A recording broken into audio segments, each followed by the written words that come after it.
Shalom saudara-saudara, kembali kita jumpa melalui Renungan Harian Toraya edisi Rabu 16 Desember 2020. Kita akan bersama-sama merenungkan firman Tuhan yang terambil dari kitab Maleakhi pasal 3 ayat 13 sampai dengan ayat 18. Mari kita berdoa. Kami bersyukur kami boleh lagi mendengarkan serta merenungkan akan firman-Mu. Firman-Mu Tuhan akan kami baca dan kami renungkan bersama-sama. Ya Allah Roh Kudus, berikan hikmat kepada kami sehingga kami mampu untuk memahami, mengerti firman yang akan kami dengarkan serta kami renungkan ini. Kami datang di dalam nama anak-Mu Yesus Kristus, yang itulah Tuhan dan Juru Selamat kami yang hidup. Amin. Kitab Maleakhi pasal 3 ayat 13 sampai dengan ayat yang ke-18. Demikian firman Tuhan. Kemenangan terakhir bagi orang benar. Bicaramu kurang ajar tentang aku, firman Tuhan. Tetapi kamu berkata, apakah kami bicarakan di antara kami tentang engkau? Kamu berkata, adalah sia-sia beribadah kepada Allah. Apakah untungnya kita memelihara apa yang harus dilakukan terhadapnya dan berjalan dengan pakaian berkabung di hadapan Tuhan semesta alam?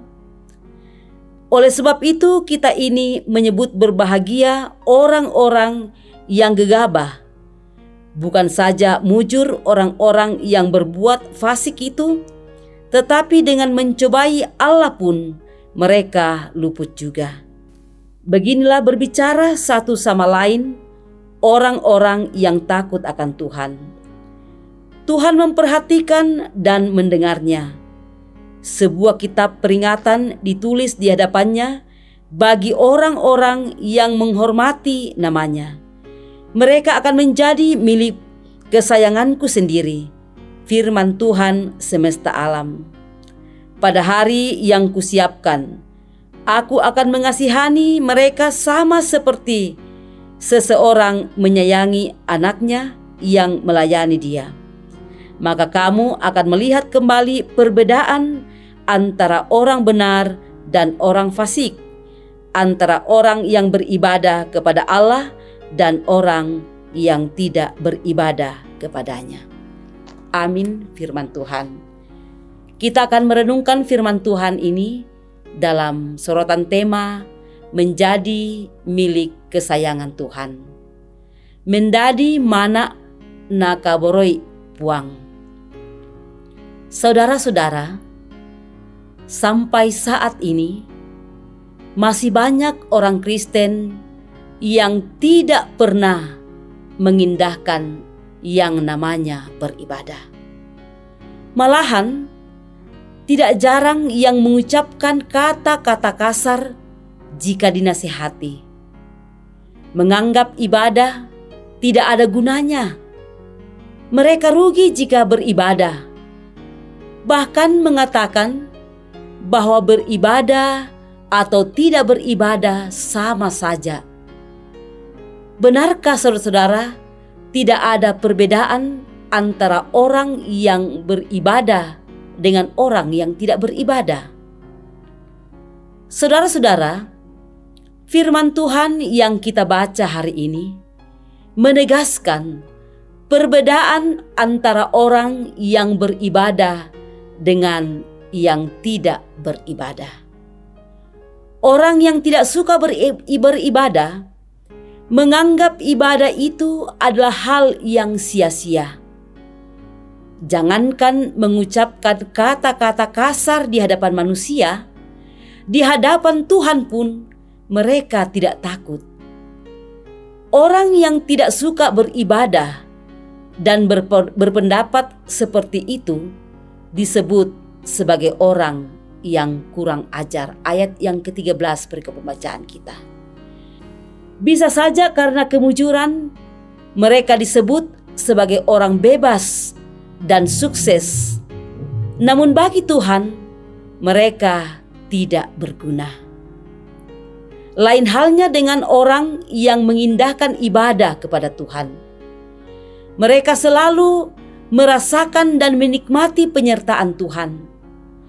Mereka selalu merasa bahwa Tuhan terus memperhatikan serta mendengar setiap seruan yang disampaikan bagi Tuhan.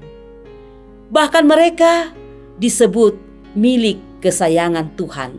Ayat 17 perikop bacaan kita. Dari hal ini jelas bahwa perbedaan akan nampak antara orang yang suka beribadah dengan orang yang tidak suka beribadah. Saudara-saudara, tentu kita semua ingin disebut sebagai milik kesayangan Tuhan. Milik kesayangan berarti akan selalu diperhatikan. Karena itu, tetaplah mencintai Tuhan. Nampakkan itu dalam kecintaan beribadah kepadanya. Maka kita akan disebut milik kesayangan Tuhan. Menjadi milik kesayangan Tuhan adalah kebahagiaan dalam Kristus. Terima kasih. Amin firman Tuhan. Mari kita berdoa. Kami bersyukur dan kembali berterima kasih kepadamu Tuhan untuk firman-Mu yang boleh kami renungkan bersama-sama. Kami rindu untuk menjadi milik kesayangan Tuhan. Untuk itu, ya Allah Roh Kudus, Engkau yang akan senantiasa menuntun kehidupan kami, sehingga kami boleh menampakkan kehidupan yang tetap beribadah kepada Tuhan, tetap setia beribadah kepada Tuhan, sehingga kami bisa menjadi milik kesayangan Tuhan sendiri. Terima kasih untuk kekuatan firman-Mu. Kawal kehidupan kami untuk senantiasa beribadah dan memuji nama Tuhan. Di dalam Kristus Yesus kami datang kepadamu. Amin.